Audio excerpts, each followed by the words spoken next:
ممكن تعرفنا بنفسك؟ أنا اسمي بلال عمر رشيدي. أنا ليا أكتر من 6 سنين في مجال البرمجة، وليا أكتر من 2 سنين في مجال تعليم البرمجة. ايه اللي حضرتك حققته في مجال تعليم البرمجة؟ أنا السنة اللي فاتت بس عملت أكتر من 1000 حصة في مجال البرمجة، ومنهم تخصصات زي بايثون والويب ديفلوبمنت. حضرتك اتعلمت البرمجة ازاي وليه؟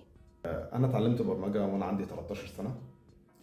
كان ساعتها والدتي دخلتني في مجال البرمجة وأنا فعلا ما كنتش فاهم فيه أي حاجة، وأنا فعلا متشكر ليها اللحظة دي. لأن أنا من ساعتها وأنا فعلا حبيت مجال البرمجة جدا جدا. طب وليه حضرتك شايف ان تعليم البرمجة حاجة مهمة؟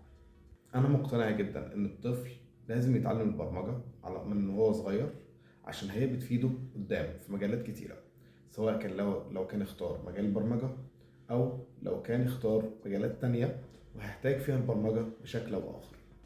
وطالما هو الطفل عنده القدرة وعنده الكرياتيفيتي إن هو يتعلم البرمجة، فأنا بحاول بقدر الإمكان إن أعلمه البرمجة بطريقة سهلة وفي نفس الوقت هو يستفاد منها ويطلع منها بحاجات مفيدة.